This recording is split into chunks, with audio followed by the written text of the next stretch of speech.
Marriage to 3 women. Isn't that illegal? It is. It's a third-degree felony in the state of Utah, so it's not anything I've taken to do lightly. And I'm a huge fan of the television show Big Love, which I understand you guys are. This show is you're sort of based off your guys' life, and yeah, it's hard for me to get my head around, ladies and gentlemen. It really is. First of all, I mean. All right, let me ask the easy question. How do you afford this? Well, I can answer that. We all work really hard. Valerie and I work in a family business outside the home. Joe runs a business. Vicki works part-time from home. And we sacrifice a lot. We all work really hard. And then the other part that I know people are going to react to is that you're all kind of related. You're either cousins or you're sisters. And isn't that part kind of weird? Well, we 3 are, but none of us are related to Joe. And the sisters part is no different than Rachel and Leah in the Bible. So and culturally, you know, sisters will sometimes marry the same man. So it's not so weird to us. Joe, seriously, you need a lot of energy to keep up with this, don't you? Come on, man. Really? Well, this isn't for the faint of heart. Certainly, if it's about sex, there's easier ways to go about it. But, right. but the amount of commitment it takes is a lot, and yeah, it can be exhausting at times. And before I go to calls, let me just ask this one last question of the ladies, which is, do jealousies ever erupt? Again, I feel like I'm an expert on your guys' situation because I watch the show Big Love, so I know exactly how the jealousies do kind of erupt, but you tell us if that's a real reflection of what actually happens with you guys. Somewhat. I mean, you'll never hear us say that jealousies don't happen. They do, but we expected them, we planned on them, and we have ways that we kind of work through those things, and it's just part of our growth. Yeah, we wouldn't be human if we didn't have jealousies. Of course we do. All right, so we're starting to get some calls here. Again, our phone number is 855-DR-DREW5 or 855-373-7395. And apparently on the phone now, we've got a friend of the show, Flora Jessup. She was raised in an FLDS compound, and so she had polygamy. Flora, you had polygamous parents, right? Pardon me? You had yeah. polygamous parents, correct? Do you have yes, a question I did. for the My Dargers? dad was married. My dad was married to my mom and her sister. Well, being raised in a polygamous society, you're raised kind of as a calf in a stall, and you believe that if you don't live the principle, that you're damned to hell. Working with victims, the eyes are the truth tellers, and I've watched many interviews with the Dargers, and women do not appear to be all that happy to me.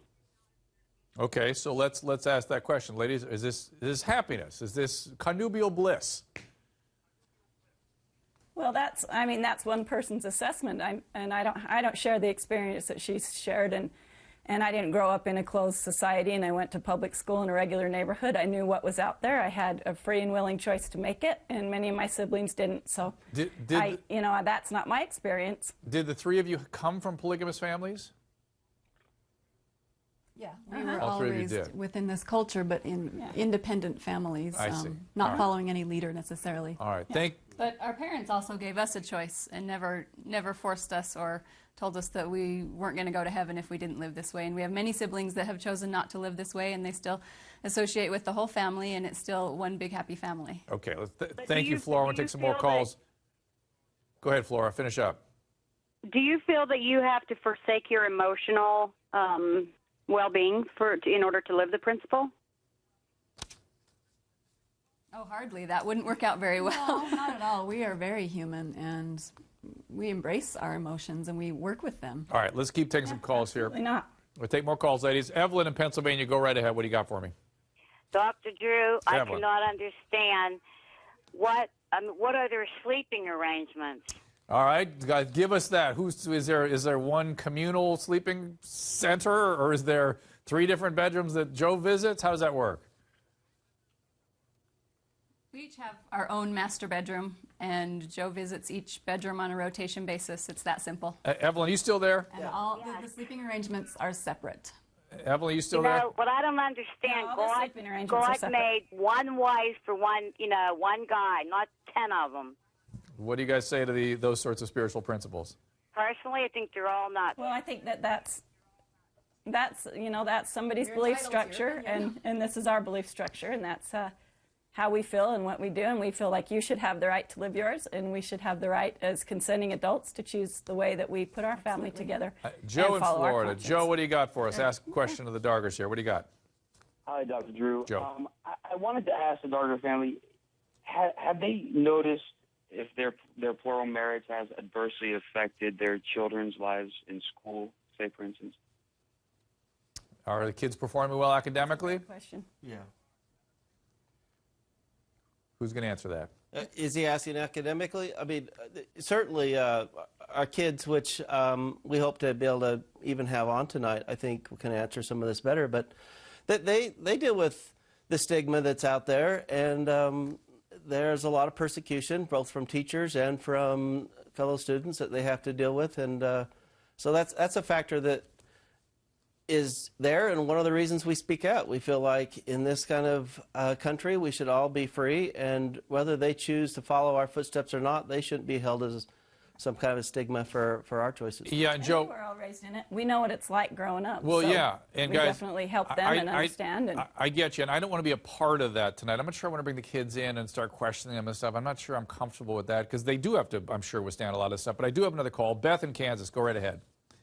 Hi, Dr. Drew. I'm wondering if they actively encourage their kids to live the same lifestyle. Do you? Do you feel, let's say actively or even subtly, are you endorsing this? What do you guys think? Well, we teach them that it's our belief, but they absolutely know that they have their freedom to choose and that we will love them and support them. Some of them have already chose different paths, and they're still our children, and we love them dearly. Let me ask. Wait, Joe. I'm sorry. I'm going to interrupt because I'm running out of time. But do any of them resent this, or any of them sort of rebelling against it and resenting the situation they're in?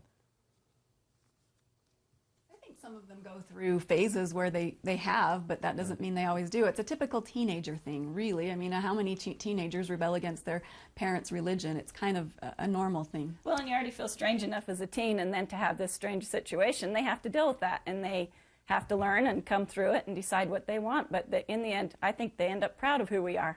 We have a great family, and we all love each other. So far, they're proud of us. So far, they're proud of you. I appreciate that honesty, and I think we'll wrap